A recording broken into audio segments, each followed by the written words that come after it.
Hello neighbors, it's Brad here from eTrailer, and today we are taking a look at installing the Roadmaster Comfort Ride suspension kit with shock absorbers on a 2021 Keystone Cougar Fifth Wheel.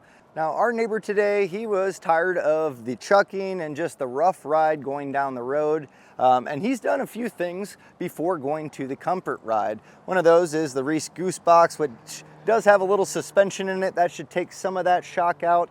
He also had Sumo Springs installed. Both are great options, and they're gonna do a fine job. But once you actually change the geometry of the suspension with something like the Comfort Ride, it's really gonna transform your home on wheels to a lot more of a comfortable ride. And the way that it does that is kind of gives you independent suspension. You have slipper springs instead of just traditional leaf springs on an Equalizer that kind of bounce back and forth as you hit bumps. This keeps it nice and independent to where that spring can move independently from the other one, and there's also shock absorbers that are going to soften the blow. So really it's going to make this a lot more enjoyable to tow, and it's going to make it a lot better on your tow rig long term. Now this is a really cool looking system because it's changing the suspension. So from an aftermarket standpoint, not only do you get the benefits, but it's really neat just the way that it works, and you're gonna be the envy of the campsite. So let's get a closer look. We'll go take it in the shop where we can take the wheels and tires off and get a closer look at it. Suspension on a trailer is generally not something that people think about too much. Leaf springs are kind of the traditional way. You can add some equalizers here or there, but really going to a whole different system of almost independent suspension really is going to make a huge difference, not only on the lifespan of the entire trailer, because all of that jarring is going to be just absorbed a lot better, but this is a really cool system. I mentioned it's kind of independent because your slipper spring allows for this to move. Having your shocks as well as to soften all of that blows means that it's going to stay with this axle. Now granted, as you're going down the road, you'll hit a bump, it's going to hit here, but instead of that Equalizer bouncing back and forth and jostling it all around, it can absorb it each side. And those slippers, with your leaf springs here, you're still going to get all of the suspension necessary, but any of that harsh jarring or big dips or bumps are going to have a shock now with it to really cushion all of that up. So as the name implies, Comfort Ride, not only you're going to get more comfort on your trailer, but just longevity wise, all of that shocking and jarring can be absorbed by the suspension and not sent through the frame into all of your trailer. Same goes for your towed vehicle. This should make it a smoother driving experience, which can cut down on any jarring in the driver's seat for you and the passengers, and really just make it a much more enjoyable ride. So pretty cool system. I mean, as I mentioned, not only do you have those shocks to absorb, but the slipper springs, and overall, this is kind of one of those ones that once it's installed, it's pretty cool to show off, and you're really just taking your trailer to the next level of suspension. Long gone are going to be those old leaf spring style. So the big thing with this kit is this is a 5,200 pound axle rating.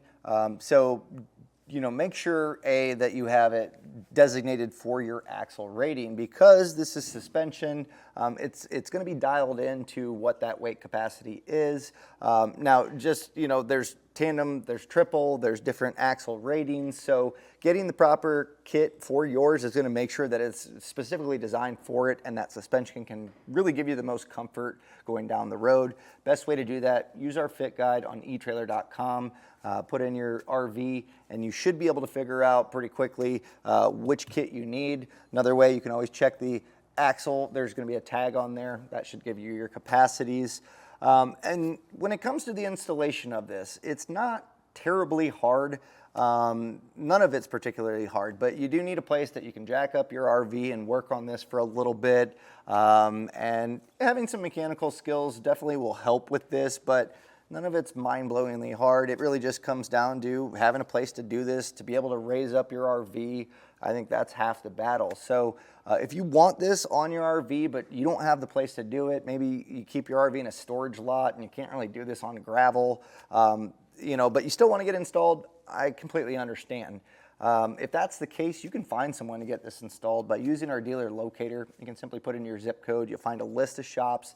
They can take care of this installation and really anything else that, while you're doing this, it's a good chance to kind of go through all your stuff. We did a disc brake conversion, so if that's the case, you can have that shop take care of it so you can enjoy your new products on your RV and not have to worry about the headache of the installation. For you that are going to be installing this at home, I think you got this. I'll show you step by step how to get this installed, and you'll be out on the road in no time enjoying your new ride. Now, to begin our installation, we are going to be raising up our fifth wheel and having the tires off and all of the suspension. So I would suggest, in conjunction with your hydraulic jacks of lifting up, also using some jack stands to help support the weight. That way those jacks aren't having all of the weight put on it while you're doing the installation. So next thing we need to do is get our wheels taken off. So while I still have it on the ground, this is going to be a 19mm socket. You will probably need a thin-walled socket to get the lug nuts off, but I'm going to go through and start getting these knocked loose. Now, another thing that I'm going to suggest is having a bunch of different either bottle jacks or floor jacks, but you're going to want at least one per axle, and that's really going to help everything from shifting out of alignment. It's going to keep a little bit of tension on here and really just make the installation a lot easier. You'll be able to kind of raise or lower as necessary to get bolts to pass in. So I'm going to get one of these on each of our axles and just raise it up a little bit. And you don't need a lot of tension, just enough to really just keep the axle from dropping.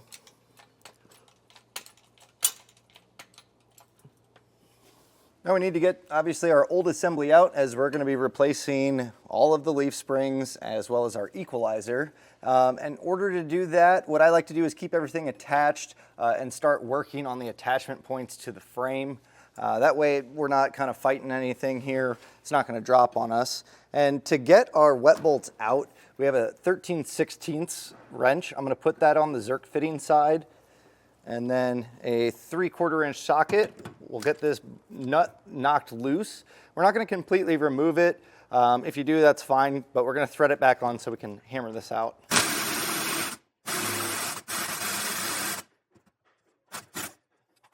And I try to back this out. We're not going to be reusing these wet bolts, but in order to get these splines to clearly, or get a clean pop out, what I do is I just take a hammer and hit direct on that nut, and that'll drive those splines out.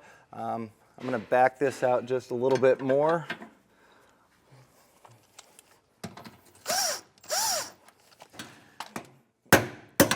There we go.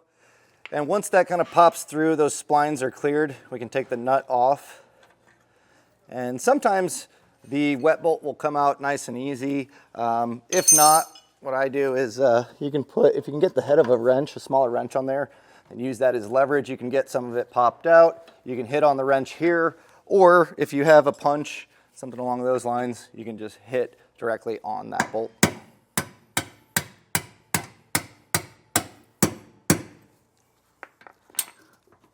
Now, if you do have tension like I have here, that's why these jacks really are handy, because what I can do is I'm going to lower this down a little bit. You can see the angle of the bolt, and as I lower this, it should start to, well, actually I need to raise it a little bit to get this nice and even. So let me just bump this up. And that should take a lot of that tension out or get us closer. So just kind of whatever it takes to get these popped out. Some will be easier than others.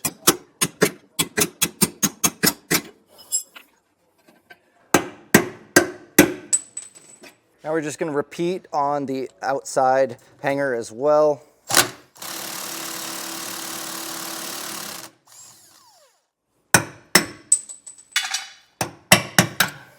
Now, the next thing I'm going to attack is going to be our U-bolts, and we have Sumo Springs already in place. So our neighbor put these in. They are a great option to absorb some shock.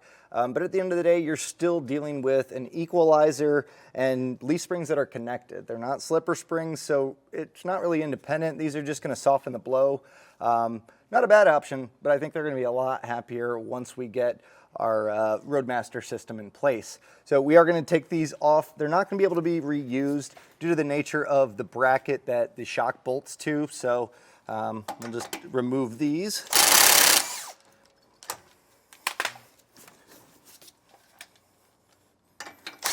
And these have been on there for a bit because they are nice and seized on, so I'm going to give them a little persuasion with the hammer.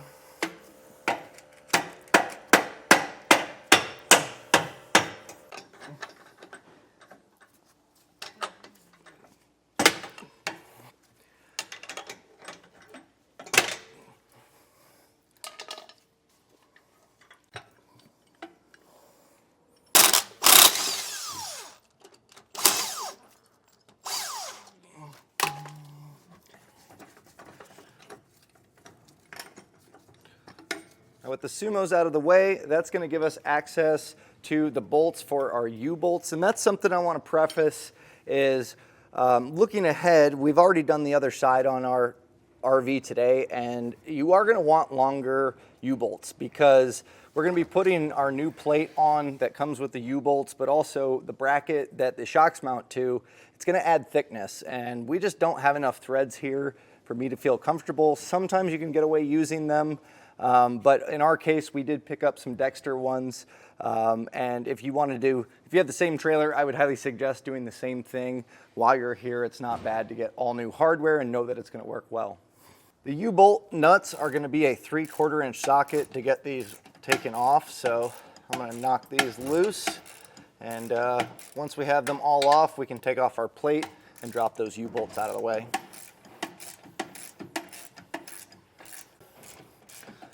Now, if yours are really fighting you, I do suggest putting some penetrating oil, letting it soak for a little bit, and then trying to knock it loose. Some of these are a little trickier than others. On this one in particular, we haven't had any issues, but previous installs, sometimes you do run into that.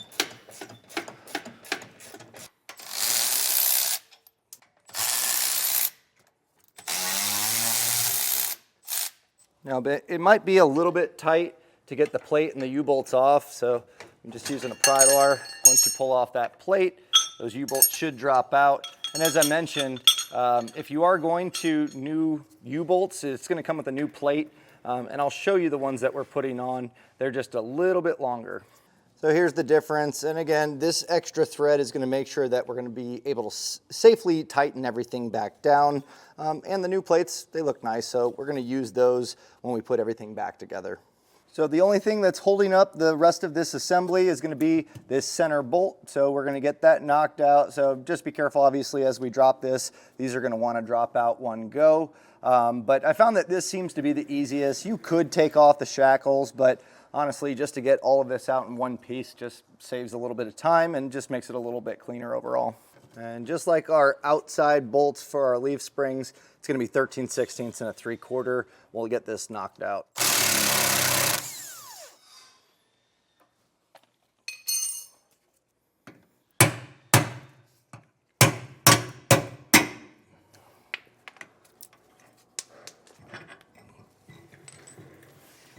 Now, we should be able to get this out of the way. It's a little cumbersome here, but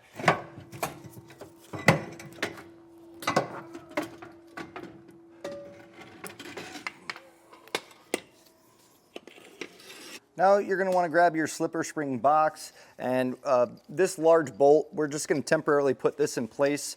This is going to allow us to use this as a template because we need to drill holes into the I-beam on the frame for our self-tapping screws to bolt this up. So what I'll recommend doing is slide this up over our center brace, and I'm just going to pass this through for now so it can rest.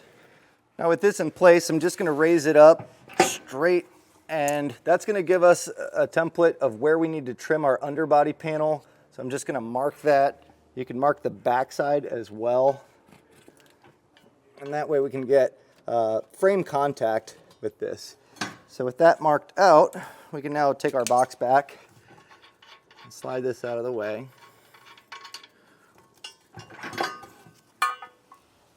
And when it comes to trimming this, you can always trim a little bit more. Try to keep it nice and tight. If there's any screws holding up the underbody panel, you're going to want to move those. So here we have just a loom clamp holding up our pipe. So I am going to shift this down so we still have support of the pipe, but anywhere that's in this window we want to make sure is clear. And then as far as trimming this, you can use really a utility knife or anything along those lines.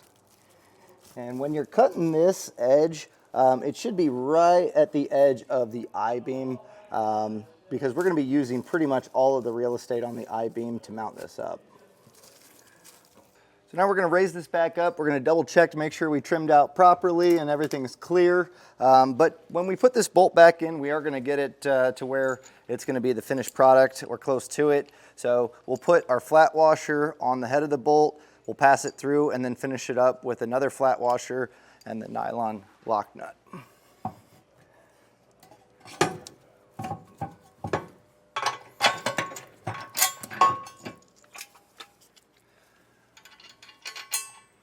And then what worked really well for me was raising this up just with a floor jack and a block of wood here.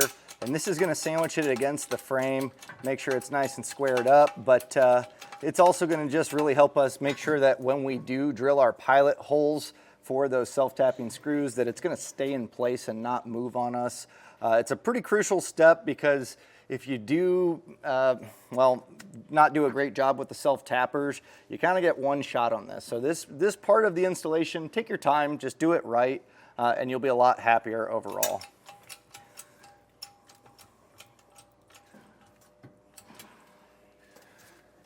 And there's a little wiggle side to side. So what I ended up doing was just kind of use the frame and just kind of even it out to where it looks nice and square. Just kind of check the gap, just, you know, by feel, but I'm pretty happy there. So with this in place, we're going to be drilling out 2 holes. And what I do recommend doing is making sure that you're not going to hit the middle of the I-beam. So maybe a little bit further out here, and then on the back side, just double check, make sure that we have a clean shot through the eye part of our beam. So I'm just going to make some pilot holes here. Make sure it's as straight as possible because as we drill out, our self-tappers are going to want to follow that path. So just make sure that it's going to have space for that flange part of the head to be able to bolt up. Now with those marked out, just making a divot with the drill bit, I found that it's a lot easier if we just drop this out of the way. We are going to take it off again. So yeah, it's another step, but it really will make it a lot easier to get this all drilled out. Now drilling through a frame, you know, it's pretty solid steel here, so I would highly recommend having some batteries ready to go, some fresh drill bits, maybe some cutting fluid, just to kind of make sure that this goes as smooth as possible. So we'll go through again, just trying to make sure everything's nice and squared up. And once drilled out, double check to see those holes, make sure that those self-tapping screws are going to be able to fit up and not hit against the beam. Now with those drilled out, we're going to go back and enlarge it, and it's a 21/64, which is kind of an oddball size for a drill bit, but this is going to be crucial because we want it large enough for that, you know, that new bolt to go in, but it still needs enough metal to make its own thread. So very important, make sure you have the right drill bit. If you overdo it, they're just not going to bite on, and if you underdo it, it's possible you can damage the bolt. So just make sure you have the right drill bit. We'll go through and enlarge all of them. Now what I like to do, just while we have the box taken down, is really try to get these started by hand. So it is tapered, and you'll see this is where it cuts those threads. So if you can get this, you just kind of hand turn it to where it's wedged in there. You can make sure that the bolt is nice and straight. And then I just by hand use a 9/16 socket and a ratchet, and we're just gonna start to get those threads started. It'll make it so much easier with that box out of the way. And if those threads are started, this will go in nice and easy. It's really gonna set the tone for these bolts to go up. Now, this should be the last time we have to put this back up, but we'll put our bolt through. Now our center bolt, we're going to be putting this in place. We're going to put that flat washer, and as we pass it through that center section, we have this pipe spacer. So we're gonna slide this up. That's just gonna keep it nice and rigid long term and make sure that structurally it's gonna hold that in place. Now on the back side, we're gonna finish it with a flat washer and a nut. And then I am gonna raise this back up. So we'll do that, make sure our holes are aligned, and then we can grab our new self-tapping bolts that we just enlarged and ran through. Now before we get these all tightened down and torqued, we do want to put some thread lock on here. Not that I think they're going to come loose, but as you have road vibration throughout its entire lifespan, this thread lock is just going to make sure that it's bound up and it's not going to go anywhere. So I'm going to coat up my threads, and then we'll get these started and we'll snug them down. The torque setting is found in the instruction manual, so we'll come back and torque them down properly. I would highly suggest not using an impact on these. There have been times that I run these down and the head shears off, and that turns into a big project you don't want to have to deal with, of drilling it out and re-tapping. So I would suggest using just a probably a 1/2 inch ratchet and get it snugged down. It should, once you start getting those threads cleared out, should drive them up pretty fine, and then we'll let the torque wrench take care of the rest. Now we need to grab our slipper springs, and we're going to get these in place loosely. So on our brackets here, I'm just going to kind of wipe down the extra grease, because on our threads, on our bolt, we want to make sure we keep that nice and clean. Now these are going to be spline bolts, so also grab a hammer, but we'll just slide the curled end into our slipper box. And as far as getting this all aligned on the axle, it's going to move around. The main thing is we're getting the bolt through, because as we start to shift things, we'll get it all aligned again. But what we'll do is we'll put the bolt through.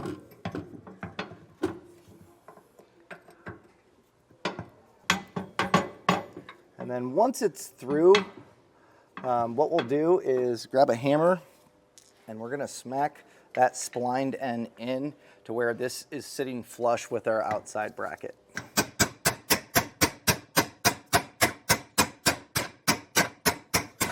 Now if it doesn't draw in clean and you're still kind of just whacking it, another thing you can do is if you take the nut and just tighten this down, this will kind of help keep it bouncing really. It shouldn't be too hard to spin on, and the main thing is if you're going to snug it down, you need to put a wrench on here so it doesn't rip those splines. And there's still a little bit, so I am going to take my impact and just kind of draw this in while having a wrench on here. And we'll just put some thread lock on our threads. And then as far as tightening, there's really no torque setting in the instruction manual, but what you're looking for is to draw it in. There shouldn't be any of these threads that are going to be stuck in here. We want just the shoulder part of the bolt to be in where the leaf spring is. So I kind of just snug it down. We do want to double check to make sure that this isn't bound up after we snug it down. It shouldn't have a ton of movement, but it shouldn't also be stuck in place. Now with that one in place, we're going to get our other one also dropped in. And same process, so make sure you're using your thread lock. We'll get this all knocked in. At this point, we're going to get our safety bolts in place, and that's just going to keep our leaf springs from ever dropping out of the box. So we just have this bolt, a nylon nut, and then our spacer. So this just goes through the bottom. And all of the hardware that I'm putting in now, I'm just going to loosely put it in, and then we'll come back, tighten and torque it according to the instruction manual. Now, at this point, we have this one in place. We need to get this bolt on the top. So we have this block that we have that goes inside. It's going to rest on the top of the leaf spring, and then as we drop this down, we should be able to get this to align with this hole, and then we'll be putting this bolt through there. So important to have those floor jacks to raise and lower as necessary, but also as we move this around, try your best to try to get this seated in that spring seat on the top of the axle as close as you can. It might shift. If you're doing the first side, generally it's not as bad. This is our second, and that's kind of consistent. As it kind of gets that part nice and sturdy, it's going to shift this around. If you need to, I use ratchet straps to just kind of ratchet around and kind of mitigate it around until it pops into place. But something to think about. And then also once we get our U-bolts in place, that'll kind of center it all up. But we do want to try to keep that as aligned as possible. So at this point, I'm going to lower our axle down so we can get our leaf spring lowered. And then we're going to slide this on top.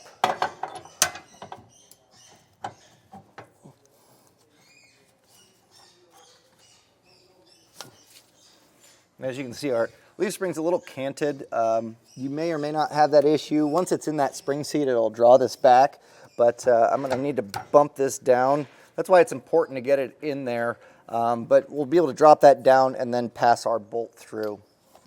Now, I am going to put my U-bolts in place. That's gonna keep this all centered and make this a lot easier. So as you can see, where we're sitting on our spring seat, it's pretty close. But we do need to draw this back a little bit. That may or may not be the case for you. If it is, what I found was using a ratchet strap. I just linked it around the leaf spring and then just around our hubs here.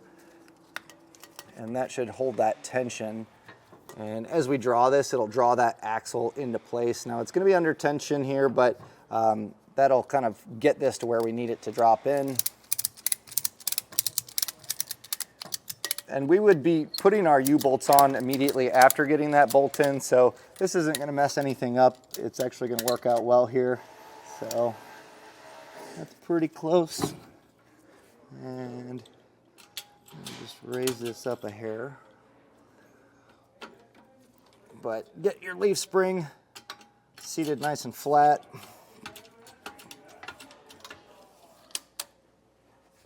There we go. And with that in place, what we'll do is we have our bracket for our shock. Now this is going to be important. It is side specific, but you should have this on the towards the middle, and the shock is going to go from your axle back to the box. So it should look like this. This is on our front driver's side. So when putting these in place, you will have a little bit of wiggle room here. And it is going to be important. You can see it's not much, but we want to push these away from the box. So just kind of push this back so our alignment pin is sitting right here. So just something to keep in mind before we snug it all down. We'll then put our new plate in, and then we're going to feed up our U-bolts. So now that I have them loosely on, again, we're going to shift our plate. Make sure that your U-bolts are sitting pretty well parallel with one another. They should kind of bottom out on that spring seat when you pinch them together. So I'm going to snug these down. We'll come back and torque them, but when we do this, we want to do it evenly, so don't go too crazy on one side or the other. So I'm going to do that, and then that. Try to get the threads fairly even. And then the same goes for when we torque it. We're going to be doing kind of a cross pattern. Going back and forth to each side of the U-bolt so it tightens up evenly. It's not going to put it at an angle. And for torquing down your U-bolts, it's not going to be in the instruction manual. It's going to be based off of the brand of U-bolts that you have. They should have them in their instructions, so go based off of that. Now with that in place, that allows us to slide this in. I'm going to raise up my jack just a little bit so we can get our bolt passed through. And then we'll start our nylon lock nut back here. Now with this side all in place, we still need to torque down our hardware here. Those are found in the instruction manual, but we can go ahead and get our U-bolts tightened and torqued on this side and repeat the same process with our boxed hardware. So now in the instructions, they're going to say that you need your suspension to be loaded, so wheels on the ground, but with the jacks underneath the axle, we're accomplishing the same thing. And the main thing is when we mount up the shocks, we want to make sure they're going to be aligned.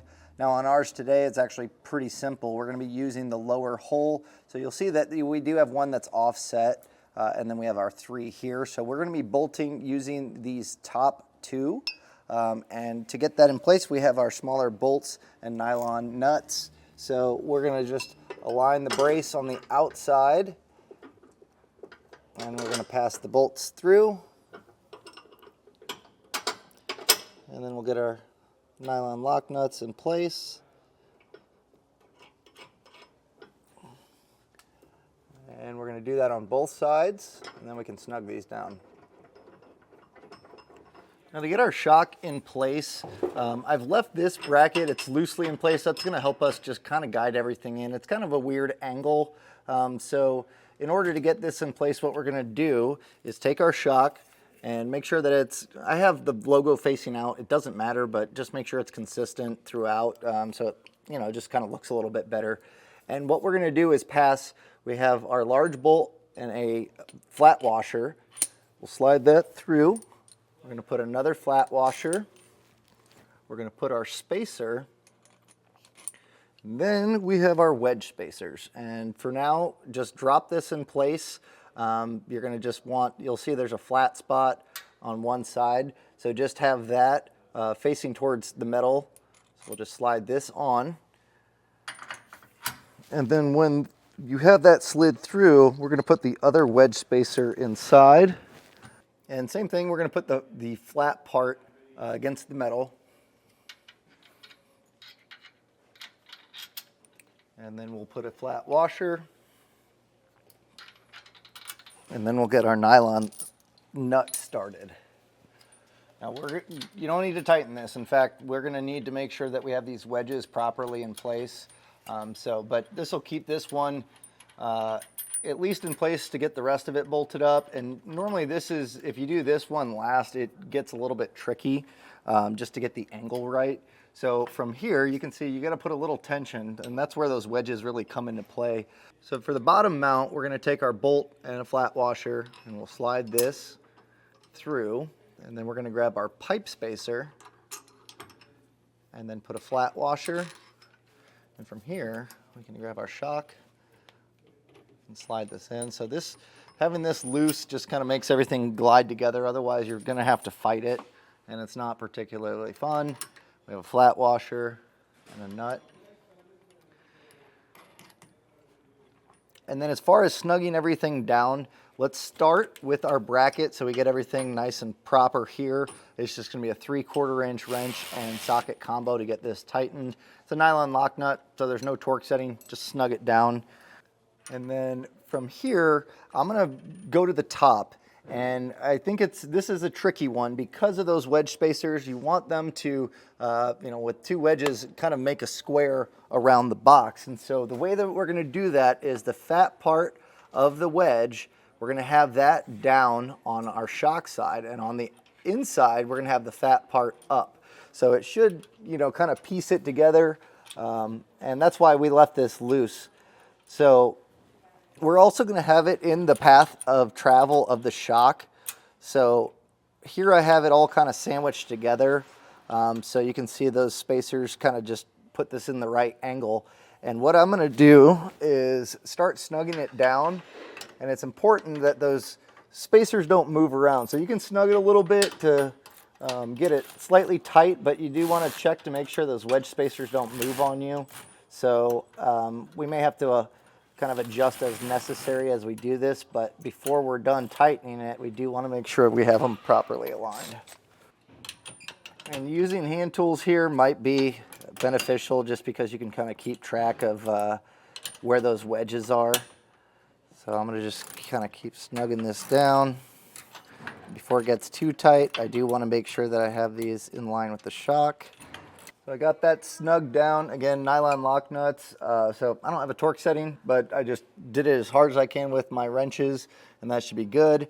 And that just leaves us for snugging this down. So we can go ahead and do that.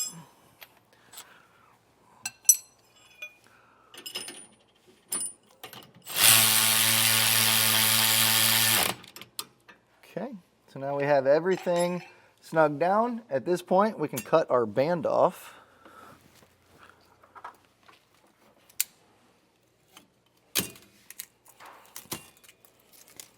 So now that everything's in place, we got everything tightened and torqued down, shocks are mounted up. That's going to do it for this side of the installation. So all that's left to do is, well, the other side. And as I mentioned before, we did our other side, and it was noticeably a little bit trickier on this side to get everything aligned. So if everything went super smooth, that's awesome. But don't be surprised if you have to move some of the stuff around to get everything to align up as far as the axles and just the plate for our slipper springs. But beyond that, if you did this side, I know you can handle the other. So that's going to do it for our installation. And that was a look of the Roadmaster Comfort Ride suspension system for 5,000-pound axles on a 2021 Keystone Cougar Fifth Wheel. Hopefully this video was helpful if you installed this on your own, or maybe help you decide if you needed to take it somewhere else to get it all done. Either way, after the fact, if you have some pictures or maybe some comments or input, whether it be for the installation process or how well it's working out on the road, please leave those in the comments. That really helps us paint the picture for neighbors like you that are looking at similar systems for their fifth wheel. With that all being said, my name's Brad. Thanks for joining us.